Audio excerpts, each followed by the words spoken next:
questions. I'm telling you, we need these questions. Everybody tap in, get your pen and paper. Winning mindset. Here we go. I asked her the question. Okay, go ahead. One, I would say why you started. We would walk through how much of your sales, knowing your numbers. We would kind of go through that process too, because I want to make sure that you're starting with the right foundation. Absolutely. So that's the way from someone who's trying to pretty much scale their business. We need to know where the scale is right now, currently.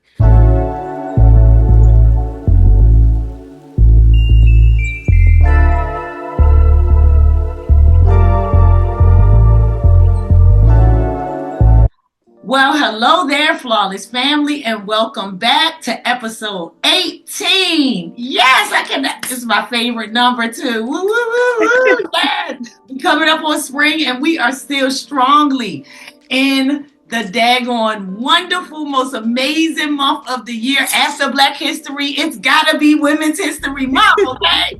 So I am so excited to introduce this beautiful young talent, this intelligent creator and co-conspirator in your success, Mrs. Diana Trotter. Say hi, Diana. Hello, everyone. Thank you. Thank you for having me. Yes, ma'am. I am so happy that you decided to join me on this Women's History Month edition of Winning Mindsets. And so we actually, it's so interesting because, Diana, you're the first guest that I've had that I don't know. Right? Oh, that's good. So yeah, so this is gonna be a test for me and you because we're about to do this thing. And when I say I don't know you, what I mean is that when I started the show, back in September, the goal was for me to interview people that I admire near and far, right? Mm-hmm. And I told a lot of people that I could interview just the people I know for 2 or 3 years, right? Because there's so many people in my circle of colleagues, friends, people that we collaborate with in so many different industries that I could just interview each week, because people that come from service are not so often talking about themselves, you know? Mm. And so in seeing you, I was just telling you when we were off the air, you know, that first of all, we met at the Financially Motivated and Unstoppable conference. Was that powerful?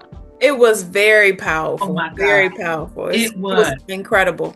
It was. Shout out to Antoine Hines and to the whole Financially Motivated and Unstoppable crew. What is it called? It's called Financially. What is the name of their FMU? Yep. So EYL. Yep. Yes. Earn Your Leisure. Yes.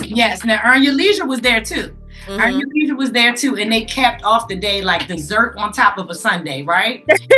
And really, because I've been watching those guys since COVID, and I had an opportunity to actually speak to one of them and let him know that one of the reasons that I opened my company when I did was watching them, because I had always had the intention to open my own firm. And I tell this story all the time about how I had planned to open a brokerage. Y'all know I'm doing this stuff myself, so hold on, we gotta plug up. So you figure during COVID, I had not planned on opening the firm at that time. I just hadn't. You know, I was gonna open in 2022 for 2023. And I would be watching them all the time. Like so many of us were engrossed. It's like, I feel like COVID opened up the space to be more of yourself. And if that was a striver, if that was a gold digger, like I call myself, GOAL, right? Then you were able to access that information unfiltered. And you had so much time to kind of look in on it, kind of pay attention to it, and ensure like that you were actually educating and feeding your brain. Did that happen to you? Yeah, absolutely. During COVID was definitely a shift. That's when I started my business. Yes, okay. And was towards right before COVID, because the company I was working for, they closed down. Okay. So when COVID happened, it was prior to the pandemic in January. Okay. So that's when I said, okay, it's time to launch. So that's what I did. God made you make a move, didn't he? Yeah, so that's what happened. Yep, right before they start shutting everything down. Wow. Well, you know what? Wasn't that right on time, right? It The was. power of the power of the pivot, right? It's good. So now tell us, of course, I want to just give people a little of your background. And like I was saying, we don't know each other. So we met each other at that event. And the reason I approached you is because you were filming and you had a team in place and you were just a shining light. Like everybody else was rushing out of the building because it was a long day. I mean, it was a lot of information. And I believe this was their first one. So we know as entrepreneurs that put on events that your first one can be phenomenal and have some missing pieces, a la water. So a lot of people was running out of there to get refreshments by the end of the day, right?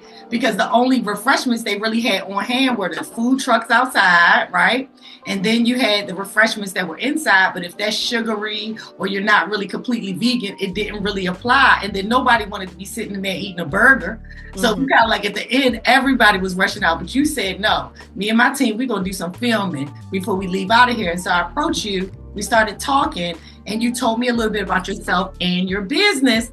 And come to find out, you are a retail business consultant, okay? Now, the company is VANUE, correct? Got it right? Okay, so VANUE, and it's spelled VANUE, and is that a .com, right? Yep. And no, it's actually it's at dtrotter.com. But it's okay. Yeah. But yeah, so I'm working on getting the VANUE.com. I'm working on it. So right. I mean, you know what? And what I did was with my thrift store, when I initially started that, I couldn't get the .com.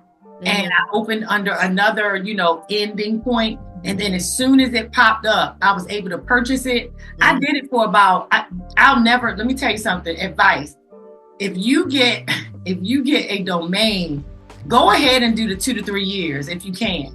And so I learned a real hard lesson on that because with my thrift store that I had, I finally got the .com, and we did okay that year because by that time we were in the second year, and the following year they wanted like $4,000 for it. Wow. So, yeah, so that's why I always now renew my my domains, and I have a lot of domains. I'm a domain shopper. When they say it's a sale, I'll be buying everything I can think of. You can get them for like $2 or $3. I'll be like, 4 years of that, give me SSL too. I might not even have no idea for it yet, but I got me about 9 or 10 domains. I ain't even lie. So I got it for a few years just to ensure that my ideas will have a place to start themselves, right? So definitely, but with all her contact information, if you're tapping back in or if you're watching for the very first time and you came over because Diana's on, then please like and subscribe to the channel, especially if you're going to continue to watch this amazing interview. And also all her information is down below. So back to you. Now, you were saying that you have a primary job. However, that is exactly what it is. It's a career area, but it is a job. And so back during COVID, you decided to launch your business VANUE. Tell us a little bit about it, because I know from your website that you said you had 17 years in retail. What did that entail? Yeah, absolutely. So great question. So basically my retail experience is very vast. So that's partly why I decided to go ahead and start my own retail consulting. So my background in the retail specifically, even the niche within the niche, is the grocery industry, as well as apparel. Okay. As well as jewelry, things like that, clothing, that type of thing.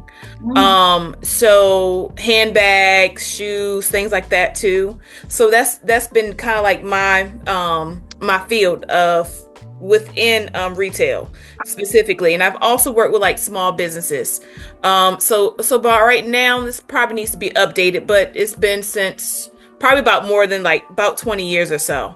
Because that's how I started my career, was in retail. Okay, where did you start at? Yep. So I started at Athlete's Foot, so shoe company.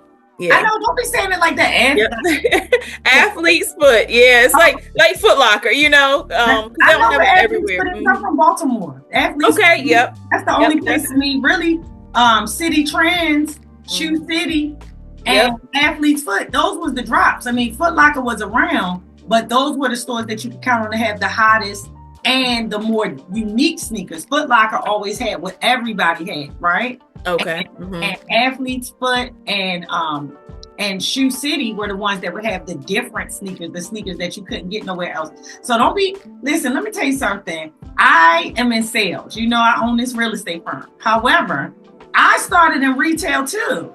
My first job, I worked in Mondawmin Mall. If anybody that is from Baltimore is watching this, and I worked at a men's retail clothing store, a high-end men's retail clothing store. And it was called Outline.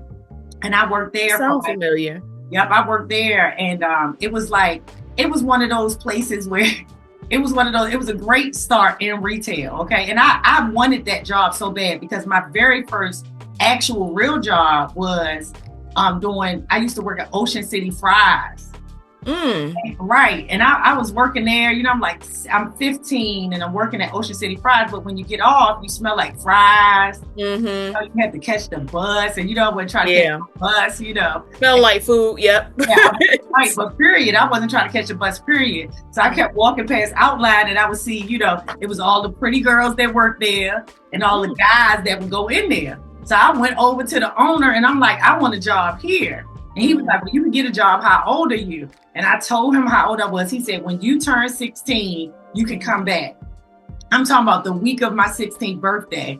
I went there and he hired me. And I worked there for a long time until I moved away from Baltimore. I worked at Outline and it was like one of the hottest at that time. This is the late 90s. I'm older than you. This is the late 90s, mid 90s.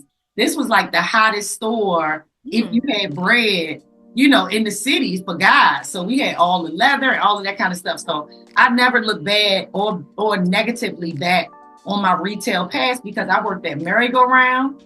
I was assistant manager at Merry-Go-Round. And then in college, when I was at Norfolk State, I worked at Dillard's. So retail, just stand on that because it's built so much experience. Retail. Yeah. And it helps with so much in how you communicate with people. So you started with Athlete's Foot. You went into grocery, and now with the stuff that you're talking about, do you help people with retail online or brick and mortar? What exactly does it mean to be a retail business consultant? Yeah, great question. So my focus is more of the brick and mortar. If you have a brick and mortar store, or even small businesses who are trying to grow their brand and put them in the brick and mortars. Okay. So if they have like a Shopify, I really don't deal within that part of retail because I really just cater towards right now. Okay. So what I'm familiar with and what I can really speak to and help them with because it's so vast. But then I also have logistics experience. It kind of goes hand in hand with retail too. So I work sometime in logistics too as well. So kind of just, you know, learning that aspect and, you know, learn the A to Z's of how, like the manufacturing process. So like my experience is very wide range because I've learned everything from A to Z, from the grocery industry to fine leather goods to small businesses that I've been shown a lot to a lot of successful companies that I've worked for. Okay, because you know what? You said fine leather goods. I worked for Seadream too when I was at Norfolk State. I forgot about that. I worked over there until they closed that one in Chesapeake Square Mall. So I did some retail, honey. I always love retail. So I really like that. So now, what kind of things, like if I was to come to you and I was now trying to open a brick and mortar store of products, right? Let's just give an example. Let's say that I had leather, because I was just looking at this. Let's say that I had the custom leather belts and leather keychain. What would be an advice to me, or what would be one of the first questions that you would ask me upon that console? Like if I said I've been selling fine leather belts for the past year out of my trunk that I make at home from natural cowhide, and I also have keychains. What would be your first step, or what would be the first question that you would ask me? It's several questions I would ask you. But everybody listening, you better write this down. it's several questions. I'm telling you, we need these questions. Everybody tap in, get your pen and paper. Winning mindset till we go. I asked her the question. Okay, go ahead. One, I would say why you started. We would walk through how much of your sales, knowing your numbers. We would kind of go through that process too. because I want to make sure that you're starting with the right foundation. Absolutely. So that's the way from someone who's trying to pretty much scale their business. We need to know where the scale is right now, currently. So how much money are you currently making? What's your process? What are some of the issues that you're having? And seeing how I can assist you to make sure that it's a lot smoother for you. Mhm. So that's what I would kind of generally start at. I would start at, okay, why you start, what's your plan, how are you going to market, where are you currently standing, how do you want to grow, what problems are you having? So that's some of the questions I would start with initially. And then we just go from there. Then I want to see what you want. Where do you want to go? Do you Right, want to just grow within a small area? Do you want to be international? right. So I would just, have some of those questions for you so that way we can chart a plan so that way we can go ahead and create a step-by-step process so that way you can start executing. Okay. Well, that makes a lot of sense. So you heard what she said. You need to know why you started. You need to know your numbers. We hear this a lot on this show about knowing your numbers, how much you have coming in, how much you pay for the cost of your goods versus how much you actually make, not the total. Because if you cost $5 to make it, then you have to subtract that from the profit in order to get your numbers. How often are you selling? Where are you currently selling? All of those things are going to be very important in getting a business consultation, especially in looking to scale with Mrs. Trotter. Okay. So now let's say that I answer all those questions and then I say to you, well, my problem is marketing. Then what would you suggest for that leather belt as a base marketing? Because I know in today's times that we live in, a lot of marketing or majority of marketing is online, right? So with the product, do you feel that the strongest marketing that exists at this time, if you have a product, is to be online first? Um, I would say yes. I would definitely say that you want to have an online presence, like by far, absolutely. Okay. Um, like that is something to where, so, and there we can be very wide with that. Okay. To make sure you have that set up. Because even if you're in a brick and mortar store, you still want to have that online presence to where people can still order from you, and Right. make it convenient for them. Right. But yeah, I would definitely say yes to that. And then my second step for that would be to, okay, now you want to be in a physical location. Now we have to see what is your current customer base like, and trying to strengthen that because the best advertisements is word of mouth. So if people love what you're doing and you have great customer service, that's something that I really like help train on customer service. Then you're going to have great sales. If you have a great product, great customer service, you're going to have great sales. Usually. So that's really where that comes to play, knowing your customers Right. and working on that. So would you say that knowing your customer is more important than marketing initially? I think it kind of goes hand in hand. Okay. Yeah, because if you know your customer, whether it be in person, whether it be online, you know how to sell to them. Absolutely. Okay. So, yeah, so I would say it kind of goes hand in hand with your marketing. Mhm. Because even just at that base of, say, for instance, if you say, okay, I want to go ahead and buy, I don't know, a pocketbook, right? And you order from this person, but say I'm still a small business owner and I see that Tiara ordered a handbag pocketbook. I'm gonna call her and say, hey, Tiara, I know that you bought that pocketbook, but girl, did you see this wallet? And Mhm. that's where that sales comes in, that personal customer service comes in to kind of up your sales. Okay. So the upsell is important. Yeah. Okay. Yep. All right. Well, that makes a lot of sense. So now I appreciate you kind of giving us an idea about that. I always ask people about marketing because it's something that we do very little of. And so I'm always looking to gain different insights on professionals that do marketing or help people with marketing to just try to figure out where I may be in the lexicon of that. So I wanted you guys to be informed that are watching, but I also wanted to hear her say, once again, what I always tell you guys, that there's no greater form of advertisement than word of mouth, right? Now, word of mouth, however, still with today's times can carry you internationally. Because once you catch fire online, or you catch a vibe, or you catch a viral moment, you are able to extend your reach and your brand's reach by also having that to kind of help grow the impact of what your brand is, right? So I think that's super, super dope. So now, coming from the education space, because we mentioned that you have a full-time, so we know you're in education, and we appreciate that. We appreciate all our teachers and educators out there. Everybody knows, if you don't, my mom is a retired educator. I come from a family of educators, so I always honor you guys, and I have some good friends that are educators as well. So what made you decide at this point in your career to now then open this specific business? Like, where did you see a need in the marketplace for this? For my particular business or within the teacher space? Okay. So what originally drew me to start my business was I was seeing the issues that industry was having.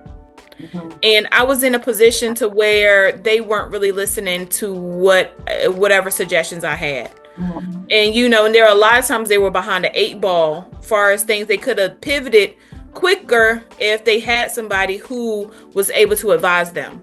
Right. So, and I've seen like a lot of companies not have people or consultants in a retail space, and they end up going out of business. Right. So I think if companies really just employ the smaller companies, not the larger companies, but the smaller companies like myself, and kind of get a more of a personal feel, or more of a, okay, well, this is what's happening, without a lot of red tape of the bigger companies. For the consultant field, they can kind of narrowly pick out and be able to dissect some of the issues that they're having. Right. So I saw that, so that's what made me initially want to start my business, because I was seeing that, hey, you're seeing the Toys R Us is going out of business. You're seeing now that the Big Lots is had filed bankruptcy, but they're trying to turn it around. You're seeing all these different companies who could have avoided a lot of problems had they inquired or reached out to companies such as myself. Right. And being able to avoid some of those bankruptcies and going out of business. Right. Yeah, no, for sure. I mean, we definitely see the death of retail occurring, especially brick and mortar. That's why I thought it was so important to bring you on the show, is because even though we see a decline in large brick and mortar, we also see that in our community, the ideas and the creativity is limitless. And so because of that limitlessness, we don't necessarily always have to beat the same drum as larger corporations, because we are speaking directly to our audience a lot of times. Like at the event that we met at, that guy was there. What is it called? Norfolk. What was the name of it? That company that he had, it was called Norfolk Made in Norfolk, Lord. Made in Norfolk. Lord, forgive me. That's why I should know that. I'm right in Norfolk too. Made in Norfolk, right? And he was talking about the fact that when he initially started, that a lot of people, doubted that his brand would be successful. However, the people showed up and showed out and supported him to the growth that he and his team have reached at this point, right? Because that's the thing, the creativity in our communities is so limitless that there's always the option. Like, yes, we see so many different stores going out of business, but actually the ones that I see going out of business most are like what you mentioned, chains. And it's because they lost so much of their brand identities the larger they got. And a lot of times the customer service is completely lacking. Because if you think about it, a place like Marshall's, that's not going out of business. But why is that? It's because you never expected no customer service from them in the first place. So you don't even have to think about it. The bar is low. Right. But think about it. When you go in Marshall's, where are you getting customer service? At the front, right? And they're nice up there. If you ask them for something, they're going to go get it or whatever. Or at the jewelry counter, correct? You're not in there. If they never set up that business to be like a department store, where every area of the department store, you can't hardly find nobody. But I know growing up, when we went with our parents, there was always someone at the top. And even myself, and working in department stores 20 years ago, if you went into Dillard's during 1999, 2000, when I was working there, in every section, men's section, women's section, shoe section, etc., at the top of the section, there will be a salesperson positioned there to help you with client service, okay? And the only place that you would get potentially treated negatively would be more luxury brands if, of course, you didn't fit that mold, because we did a lot of shopping back in those times. So I never had that experience, but I have been with people that weren't able to get into certain luxury brand stores because of the way they were dressed during those years. But that was not an issue for main department stores. And then I'm a fashion girl. See, you didn't know that, girl, but I'm gonna tell you, I know about the stores, okay? So that's another reason I wanted you on, because I saw that you do retail business development, and I'm a shopper. I'm a shopper. I'm a thrifter. I'm a shopper. I am a collector, right? And because of that, those experiences inform how I move. And one of the things that I miss most about my favorite stores, like a Dillard's in MacArthur Center that finally closed, or Nordstrom, is those salespeople that were your regular salespeople, right? That you could count on to greet you and serve you and all of those things. Whereas in the smaller businesses, not to say that they don't have the ability to scale, I just feel that once we establish a scalability built on client service, that we have a longevity that we're establishing from the beginning. Because when you set a culture of kindness and customer-based service first, and that does not mean that the customer is always right. That means that you serve the customer with respect and you address them with respect, right? So they can't always be right. Whoever made that up, I don't know. It still doesn't make sense to me.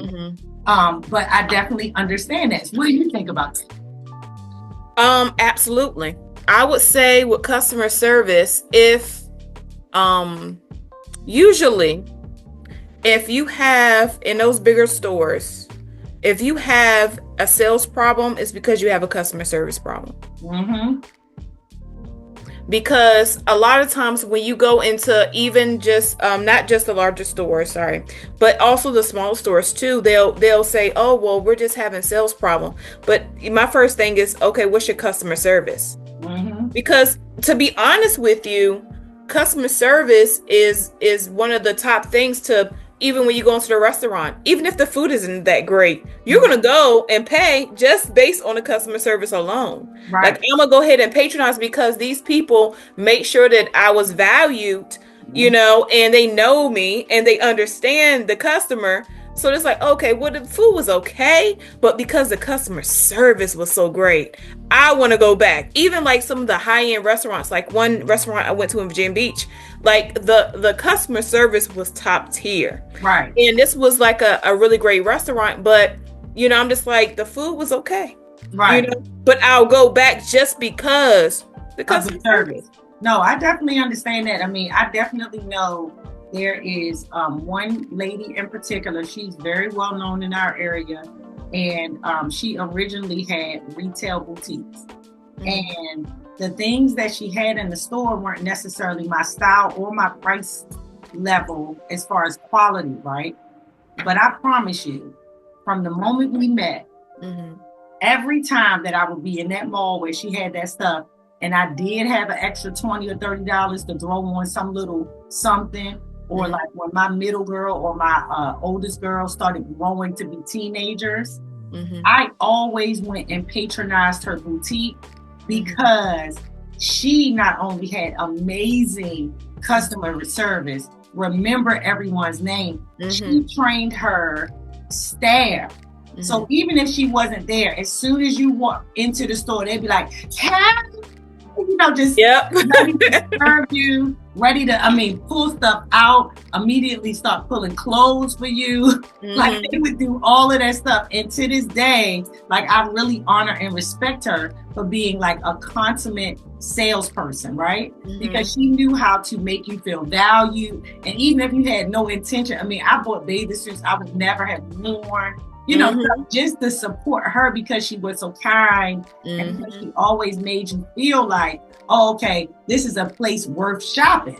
So even if the quality, and that's the point, my point is that even just like you said, even if the quality of the product and or food you're receiving is not the best, the customer service will win you over every single time. So that is a key, you guys, winning mindsets, okay? The customer service, your client-based service is going to get you through and get you over and get people to speak your name. Mm-hmm. When you treat them with respect and love, they are going to show that love by sharing and telling their friends and family about your business, right?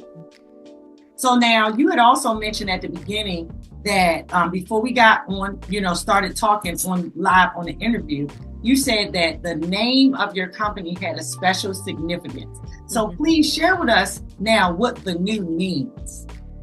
Yeah. So VANUE, so with several meanings with VANUE. So when I was trying to find the name for my business, I was throwing names out there. So I said, and what stuck with me was revenue. Okay. I said, okay, let's see if we can change it. And I took off the RE and it was just venue. So I was like, no, because that's a place. So I said, no, let's do it's like how it's pronounced, right. Revenue. So I took off the R and the E and just changed it to a V and an A. Okay. And put VANUE. So which was short for revenue. So that's how I changed it. And then I started to kind of like, oh, well, actually, this is great because the idea was when I lived in New Orleans. Okay. So it had that meaning for the new. Then I'm from Virginia. So it was Virginia, New Orleans. So it just has like multiple meanings within the same context. But that's how the origination of my business was, that's how it came about. Well, that's just the creativity I was speaking about. That always just kind of goes. I would have never thought. Like I wasn't expecting anything, right? No expectations, no disappointments. I just listen. I just listen and try to receive what people share. So I appreciate you sharing that with all of us because it makes total sense. Okay, that you just dropped off the RE and revenue, and then realized that VA. So that's 2 up, 2 down. So you throw that in. Yep. New Orleans, so you add the new in there. So now you got VANUE, right? That's super cool. And then remember, you guys, her website is Trotter, right? Mm-hmm. At dtrotter.com. Yep, dtrotter.com. So if you're looking for retail and or business consulting services, then this is a lady that you'd like to speak to. So now, what else do you have going on? Because I know you had mentioned earlier that you had some things coming up. We're in the spring now. The year is starting once again. We're into the new year. Only a few days left. The new year is officially here. I'm so excited. And so what are some of the things that you have planned for us coming up in this spring and summer season? And then how can we support what you are doing to push forward new clients your way? Oh, yeah. Thank you. So what I'm currently working on is pulling together a group who want to really just go to that next level. Okay. So virtual classes. So that's the next thing. The next thing is virtual classes that I'll be having for people who send me a email message and say, hey, I'm interested. And then also too, as well, I'm going to be having Motivational Mondays. Should be coming out this fall. That's going to be exciting. Okay. So that's 2 of the things right now that I'm currently working on for the business consulting, and just a handful of the one-on-one coaching. So just a handful of businesses that I'm doing one-on-one coaching, but majority of people who partake in the services it's going to be that virtual class. So that is what I have going on. And is that live on the site now? So that is not live on the site right now. Okay. No, but they can send you an email through the site. They can send me an email to sign up. Yeah, sign up. I did. Okay, I'm just making sure because I went on that website. I'm like, okay, I know what we doing because I wanted to know, and it is so classy. The website is so nice. Thank you. So easy to kind of go through it, right? To see what you got going on, to see what your purpose and point is. I mean, it's a beautiful website, and I think you're doing a great job. And so now, how long have you actually been in business with VANUE? So since 2019. Wow. Okay. 2019. Yes. So you coming up, this is year 6 for you. Yep. Girl, congratulations. Congratulations. Thank Are you going to be doing anything special for the anniversary? Not yet. That's a great question. I may have to think about it. That's a great question. Yeah, no, I definitely understand that. We are in year 4 now. And we're our 4th anniversary, official anniversary coming up in the fall. I have told everybody we are not doing anything till year 5. And you know why I say that? Is because here's the thing. If this firm is my baby, right? Then my baby is still a toddler right now. Yeah. Yeah, I need my baby to be walking. I need my baby to be eating, you know what I'm saying? I need my baby to be able to brush their own teeth, with supervision. But I need that. I need the baby to grow a bit more before I start celebrating. Because I feel like the small publicly, I feel like the small wins are for us, the big wins, the big shares are for the community, right? And I just want to get to that point of the 5-year mark before we start partying, shaking all down to the ground and everything. So we have our little moments and we have our little events and stuff. But you have successfully crossed that 5-year mark. So please put us on your anniversary list. So we can come out and we give good gifts around here, okay? We give good gifts, so please let us know. And then, of course, what else would you like the community or our viewers to know about you, Miss Trotter? Anything else that if you had an opportunity, which is now, to do a call to action to your best client, okay? Here, because you can do this nationwide or internationally, correct? All right, well, give it to us. Tell us. Let's go. It's Winning Mindset, y'all. Listen. All right. So my call to action is to send me an email. Send me an email. Let's sign up for those classes. Let's go ahead and take that business to the next level. I'm ready to work with you. So be sure to make sure you send me an email. Go to the website, check it out. If you have any questions, I would love to answer them and love to, serve you all and meet you all. So, yeah. Absolutely. Well, you know what? I just appreciate you so much for coming on episode 18 of Flawless Living Made Simple, Winning Mindsets. Thank you so much. It has been a pleasure talking to you about your amazing business. As I've said several times throughout the episode, all her contact information, her socials. You want to shout out any of your socials right now? Yeah. So you can find me at VANUE Consulting. You can find me at VANUE LLC on Facebook, VANUE Consulting on IG. You can find me on TikTok.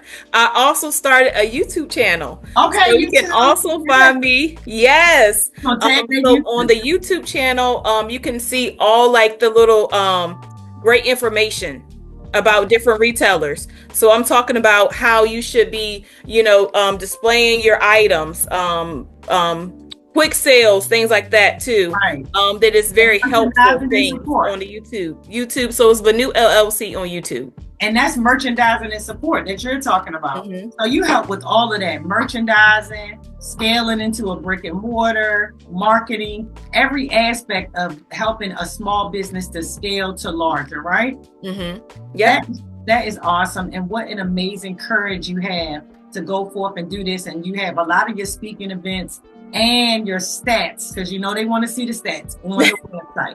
So if you want to check out her stats, because she has a super high success rate, okay? Then it's Winning Mindsets. Winners stay winning over here. And this lady has a super high stats on her successful business transitions that she's helped others with.